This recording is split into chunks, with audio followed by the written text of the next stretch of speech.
brother does not have much time. Deimos? He lives deep in death's domain. Athena! You lied to me! The gods lied to me! My brother lives. He lives!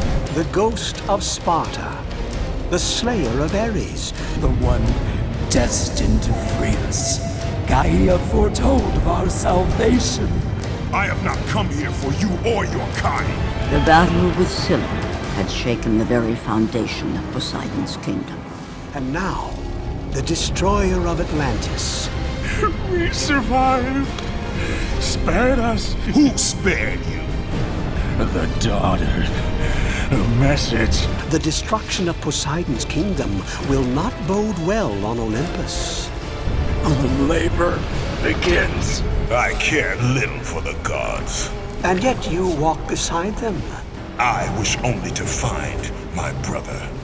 Death awaits the ghost. You will never find him. You will never get the skull.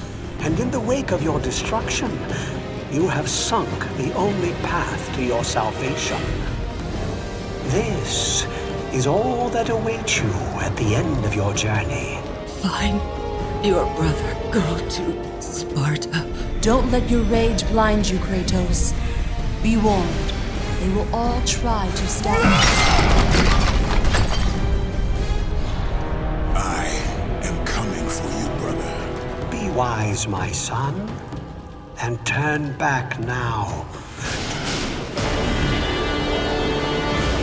Hello everybody and welcome back to more Let's Play God of War Ghost of Sparta. For this third episode we're going ahead and starting off at the main menu because we haven't shown this off yet. So just taking a look at the basic options, basic settings that you can toy around with. There's not much, but you know, this is there if you were interested, if you were wondering what kind of settings there are for Ghost of Sparta. Here they are. We'll also be looking at this we're going to be looking at part of this for the extras video.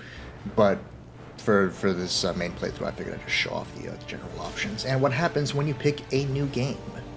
You know, the treasures and all that stuff in there we're going to worry about for the extras video. But for now, if you decide to pick a new game and, you know, in my case, you've already beaten Ghost of Sparta one time, first of all, you get to start with your difficulty. And as I've said a few times now in the first two videos, I'm playing this on very hard mode. Second of all, you have the option to play a New Game Plus or play just a straight New Game and your difficulty. New Game Plus allows you to go into a new playthrough with all the weapons and all the magic and all the upgrades that you've gotten from one playthrough, and basic New Game obviously just lets you go in, you know, straight with nothing, as you've seen me do so far for the first two episodes. You also get to pick your costumes, unlike in God of War 2005. You get to pick which costume you want, even in the very hard difficulty. They all have certain attributes. We'll see that stuff play out in the extras video, or at the very least, there'll be links to material where you can see that stuff in the extras video. For now, though, we're back in the mountains of Aroania, on our way to Sparta. Before we get there, though, we got some chests, a save point. Last time, Kratos was given information that his brother was in fact still alive. His mother was also still alive, but she tragically died at the hands of Kratos. Here, by the way, is the pause screen. I haven't shown that off yet, so there it is if you were wondering what that looks like. Same options as in the main menu. Anyway, back to the story recap. Actually, cutscene.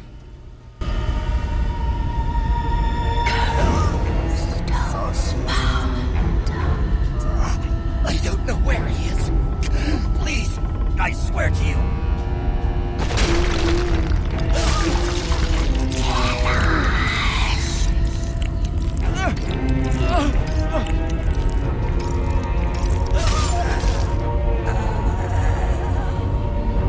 Cool. That's the daughter of Death. We'll get to her in a little bit. This whole episode's named after her after all. Anyway, Kratos finds out Deimos is alive. His mother was also alive, but tragically died at the hands of Kratos. Everyone has been telling him not to seek out the domain of death where Deimos is at, but we're gonna do that anyway, because we're Kratos. And obviously, if we have a chance to be reunited with our family, the one thing that we super duper care about, we're going to try and do that, you know? no matter what it takes. And in this case, what it's going to take is a skull, a magic, important skull that we need to find, probably in Sparta, probably in the Temple of Ares, as our mother pointed out to us before she died. And that will help us. That will help us actually get into the domain of death. Now, the actual gate to the domain of death, unfortunately, is back in Atlantis, which we sunk. So we'll have to see what we do about that once it's time to actually worry about that. For now, though, statue to push here. Gonna notice here a little video hiccup. Unfortunately, in my Ghost of Sparta playthrough, there are quite a few of these video hiccups. There's going to be a pretty major one coming up later in this video that I'm not a fan of. Thankfully, since the time that I've recorded this, I have since gotten a new computer. I'm working on getting a new capture device, so hopefully in the future, it's going to be smoother sailing for actually recording stuff. But for now, Ghost of Sparta is going to be hopefully the last victim of major video hiccups and glitches. It was a pretty minor one at that point, but there's going to be some more major ones later in this video, and especially in episode 6, unfortunately. But we'll get to that when we get to it. For now, we have our first major fight of the Mounts of Arania area. It's 2 Cyclopes and a whole bunch of these annoying little spiders. Prioritize dealing with the spiders first, because they're going to be, trying to chip away at your health from a distance. They're very annoying. They're very quick. And then you can deal with the Cyclopes after you've dealt with all the spiders. There's only one at the beginning, but after you do a certain amount of damage to it, a second one is going to appear and really make things more difficult for you. Because again, this is a very small arena, kind of an awkward camera angle. So if you position yourself in the wrong place, you're going to be in some very, very big trouble. And again, Ghost of Sparta's slightly different pacing in terms of combat compared to previous God of War titles is going to make it so it's a little bit more awkward to deal with. At least this early on in the game, with the amount of gear and magic and health that we have, as compared to later. Make use of the Eye of Atlantis as well. Eye of Atlantis, it's not a magic I'm going to be using all that often, especially in the late game, but in the early game it's pretty good to have some invincibility frames if you're not sure if you're going to be able to deal with... If you're not sure, if things are kind of slightly off screen and you're kind of worried about things attacking you that you're not going to be able to see, Eye of Atlantis is pretty good to deal with that. For now, though, now that we've done a certain amount of damage to the first Cyclopes, the second one is going to show up. Try to prioritize dealing with the Cyclopes you've already been doing damage to, because it's good to just get one Cyclops out of the way before dealing with the second one. Very dangerous to deal with 2 in such a small arena with these weird camera angles where you can't really see Kratos. So, yeah, try to prioritize dealing damage to the one that you've already been dealing damage to, and you won't die like I did the first time I tried this. This is a much more difficult fight than I make it out to be in this attempt. This is a pretty difficult fight. This is a fight that I died quite a few times on in my practice playthrough. The first one. By the second time, I had a pretty good handle on what to do for this particular encounter. At this point, when there's only one Cyclopes left, pretty much guarantees you're going to win the fight. But be careful, especially with how little health I had. I wasn't going to risk making a little mistake. So keep instilling fire cores. Fire cores are going to detonate after a bit and stun the Cyclops, which is going to be very, very helpful. Try to time when the fire core is going to blow up and start doing like a triple triangle combo, because that's going to be the best way to rack up damage really, really quick. Like that. I waited a little bit, dodged to pass the time to ensure that the fire core would explode just as I was starting my triple triangle combo, so the Cyclops wouldn't be able to interrupt that. And I've dealt with it. And gotten past it. You'll notice this particular video is pretty short. Again, Ghost of Sparta really front loads you with its content at the beginning, as opposed to building up to its long sections like God of War 2005 did, or Ascension did, or even Chains of Olympus did, or later God of War titles are going to be doing as well. Ghost of Sparta really front loads you with its big areas first, and then we get a whole bunch of little areas like this. So we're not going to be here that long, which is pretty nice. At this point, I have enough red orbs to upgrade Thera's Bane. So the order of upgrades so far has been getting my Blades of Athena up to level 3 for the damage, for the parries, for the triple triangle combo, and then after that I'm going to prioritize getting Thera's Bane up to max level.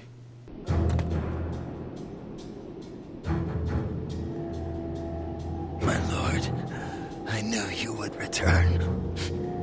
I have not failed you. I told the servants of death nothing. Elysium. Elysium. You are a Spartan. Even in death, you stand tall for battle. Thank you, Lord Kratos.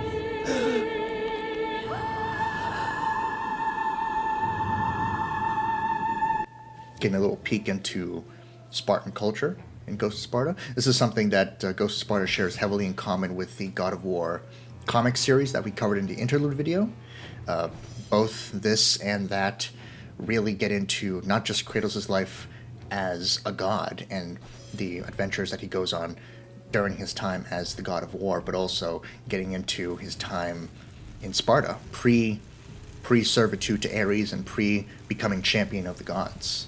So it's very interesting that both the comic and Ghost of Sparta does this, and they both released the same year. So very interesting that this is the blitz of media and content that Santa Monica focused on in 2010, following the end of the end of the initial God of War trilogy.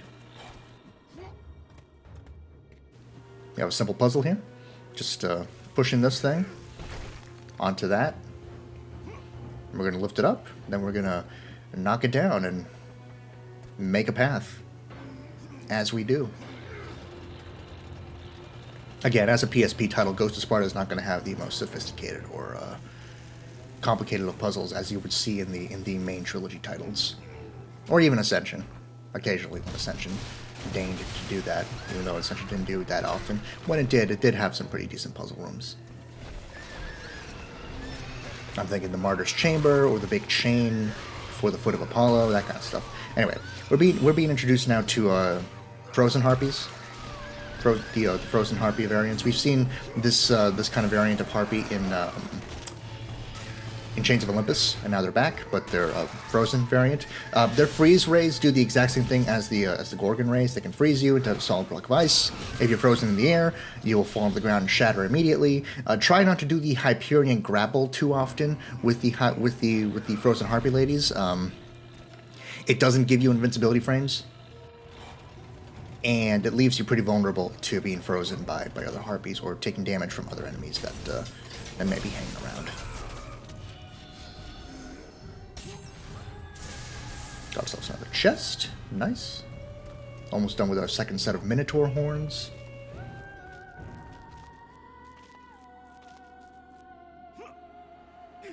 I talked about it before, but I really like the soundtrack of Ghost of Sparta. Really atmospheric. Really more moody compared to other God of War titles, I think. Nice secret little area here with 3 red orb chests, but only one of them actually gives you like a serious amount of red orbs. The other 2 just give you the paltry early game amounts, which I'm not a fan of. Ghost of Sparta is a pretty short game. It's not as short as Chains of Olympus, but it is pretty short. So you would hope that they would start increasing the amount of red orbs that you get, relatively quickly, but they don't. So, and that's unfortunate.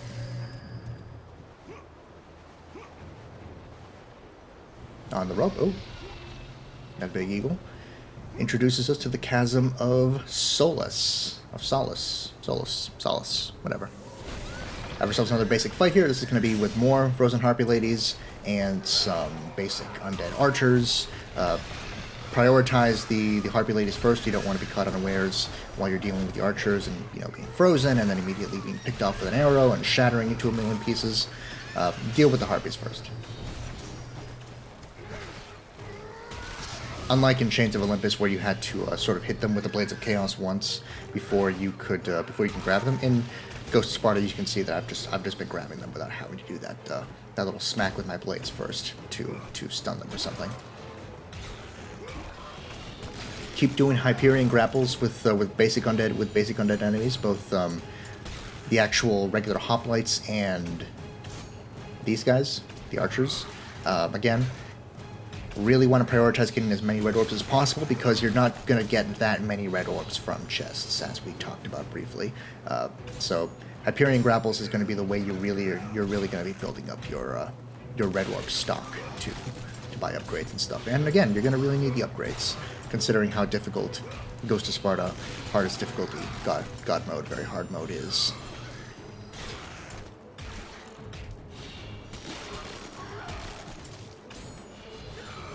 And we get this guy.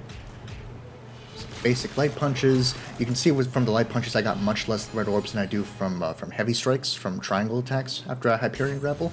So anytime you do a Hyperion grapple, try to prioritize doing triangle attacks. You're gonna really want to make sure that you do triangle attacks to maximize the amount of red orbs you get from enemies. Quick little double jump, then we go ahead and get ourselves another Phoenix Feather. This is our 10th one, I believe, finishing up our second set.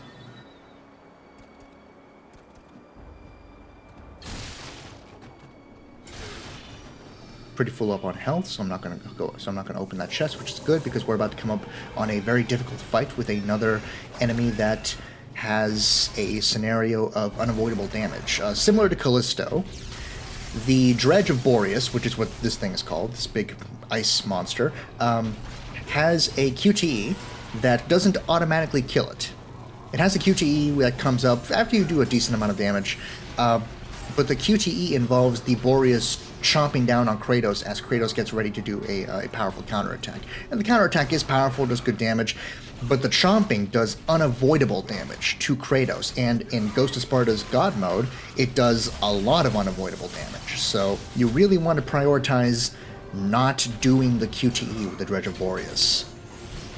Technically, you can kill it without ever having to do the QTE. It is faster to do the QTE to kill it, but again, there's unavoidable damage. So I try to prioritize after I get the circle prompt over him. I don't have it yet, but after I get the circle prompt over him, now I have it. I'm going to prioritize doing some more damage to ensure that once I do get into the QTE and take that unavoidable damage, I will guarantee kill this thing.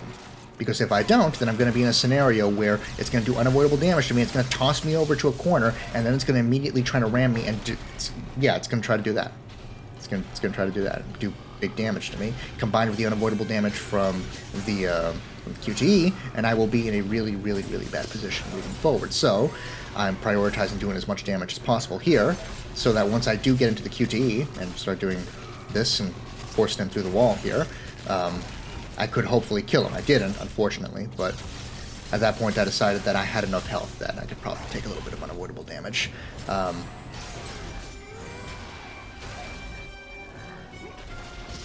And thankfully, if you decide to do the Dredge of Boreas QTE thing once, then the second time you do it will always guarantee that you kill it. Unless the Dredge is very low in health, the first circle prompt QTE is never going to kill it. The second one always will.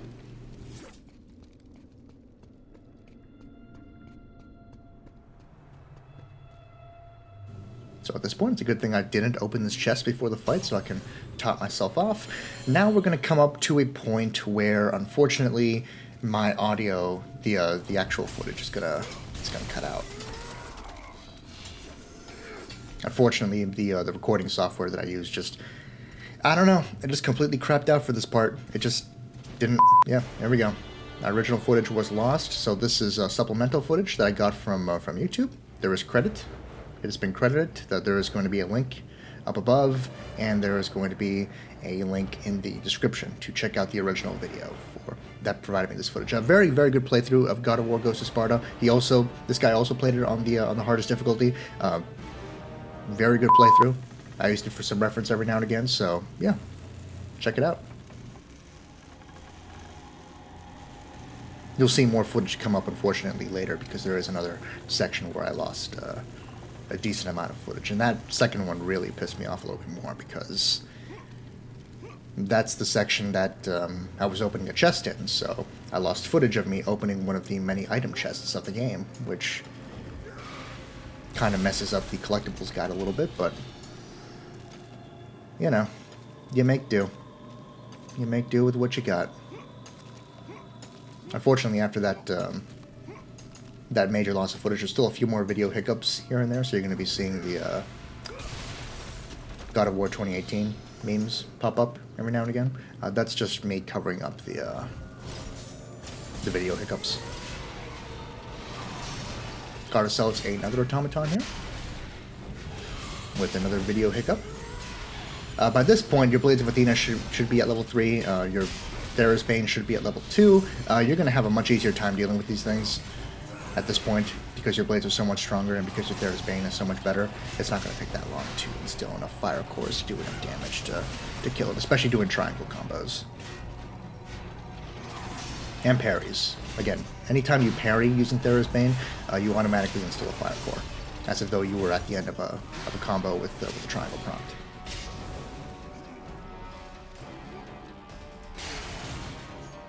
Gonna go ahead, steal that automaton gear, and we're gonna move on.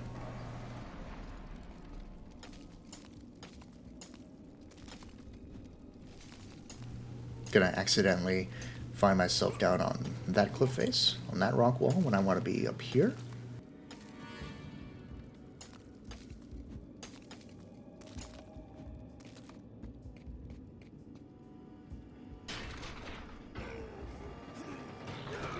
And there we go. Nice open gate. Yeah, very nice low-key episode of God of War Goes to Sparta, which is good. You know, considering the first 2 episodes really threw us into the fire with big heavy stuff and very long sections. It's nice to have a more low-key experience here for this 3rd episode. That's going to continue on for a few more episodes until we build up to the finale. Again, Ghost of Sparta really front loads content to you at the beginning, and then just kind of takes it easy for a bit before throwing you into the big finale. Nice quiet swimming section. We're building up to a boss fight, and actually let me talk about the boss fight a little bit, because you're going to be seeing that the boss fight that we're building up towards is not that great, actually. It's one of Ghost of Sparta's weakest points, is this particular boss fight coming up. It's very... I hesitate to say it's broken, but I'm sure it can't be exactly what the developers intended, what Ready at Dawn Studios had intended with this particular boss fight. It is so simple and so by the numbers that, compared to, you know, Callisto even, that you have to wonder if something went wrong in developing that particular fight, because it's I mean, you'll see it in a bit. It's going to be very, very straightforward. Before we get to that fight, we have ourselves one more battle here, and this is a very straightforward battle with some of these Boreas spawn things, little rock ice monsters, and some more frozen harpies. Prioritize the harpies. Again, you don't want to get frozen. For the Boreas monsters, I would recommend doing Hyperion grapples. With the harpy enemies, I wouldn't, because again, you're vulnerable when you do. You're vulnerable and not invincible when you do the Hyperion grapple to harpy enemies. But when you do it to Boreas spawn, you're not. Again, one of those rare things where some enemies, most enemies, you are invincible when doing a Hyperion thing, but with certain enemies, with just certain very specific enemies, you're not. So it's strange, but it is what it is.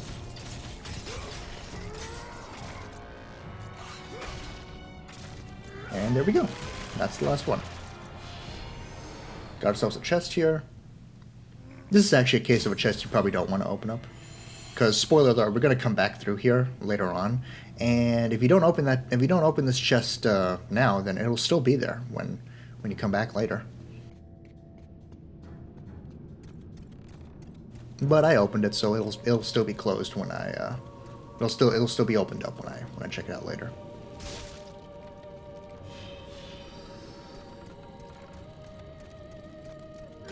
got ourselves one more optional red orb chest here, and that'll be it in terms of exploration. Now we just run up straight to the boss.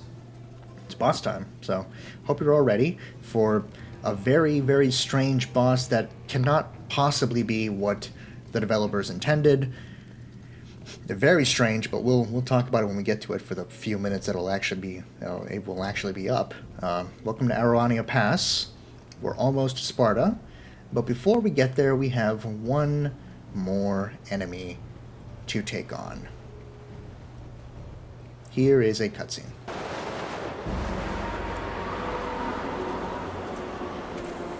Erinys, the daughter of Thanatos, the god of death.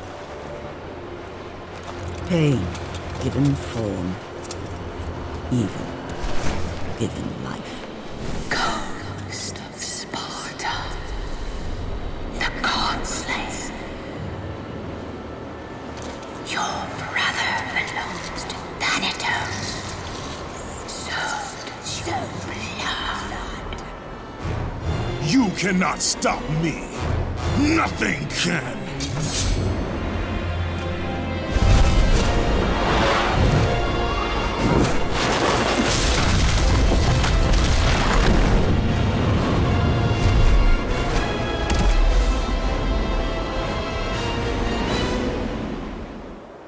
Erinys, the daughter of death, the daughter of Thanatos, who has our brother.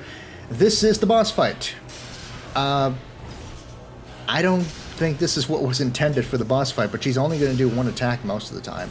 It's just going to be this charging thing. If you parry her and instill fire cores in her, she's going to be stuck in this loop where she does this forever, to the point where similar to God of War 2005, we're not actually going to be able to proceed to the next phase for some reason. So after a certain amount of time, after like a 30-hit combo, I'm going to decide that I've done enough damage to move on to the next part of the fight and start doing different things to get her to try different attacks and stuff. But if you just keep parrying her and instill fire core, she's going to be stuck in that loop where she just keeps trying to charge at you and never tries to do anything else during the fight.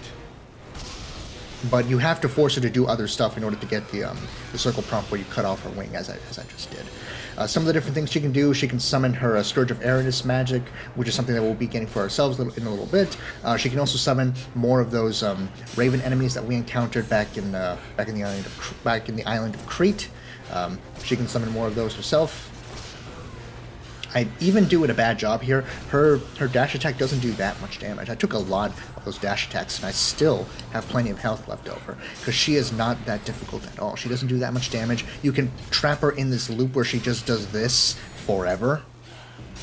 And once you feel like you've done enough damage to her, then you can just stop doing that. Preferably, using something that gives you invincibility frames like the Eye of Atlantis, and just move on to the end of the fight.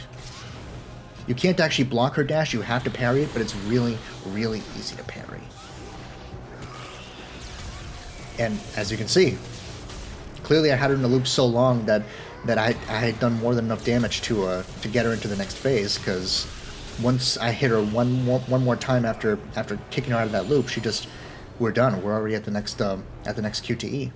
And that's the end of the fight, really. There is no more fighting here. There is no more dangerous fighting where you could possibly die. Now we're going to do a QTE, and then we're going to do a minigame, and then the Erinys boss battle is done.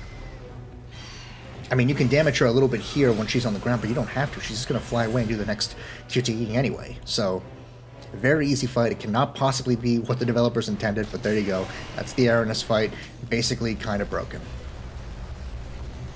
Now we're going to do this final QTE here, as we take the shortcut to Sparta, thanks to Erinys. Make sure you run here. You do have control here. You do have to make sure you keep running there, or else you're going to die. And messing up the QT in any way here is obviously an instant death, and you will be brought back to fighting regular Erinys again. At this point, this part of the fight is just a free-fall minigame. All you have to do is catch up to Erinys by holding X to dive quickly. Those pillars of cloud and wind that she's kind of creating with her wings, they don't actually damage you, they just push you back. There's no way you can die in this part. This is just a minigame to end the fight. Make sure it's saying press square triangle to attack rapidly. You have to make sure you're using Thera's Bane, so make sure you're holding R1 as you attack, or else you're not going to actually do any damage to her, because she is armored. But aside from that, I mean, that's it. That's the boss fight. It's very, very simple, very straightforward. I hope you enjoyed this episode, because we're done now. After this, we're going to have a cutscene that takes us straight to the end, so hope you enjoyed. Next time, we'll make it to Sparta, and hopefully we'll be able to get the skull and do all that good stuff. Yeah.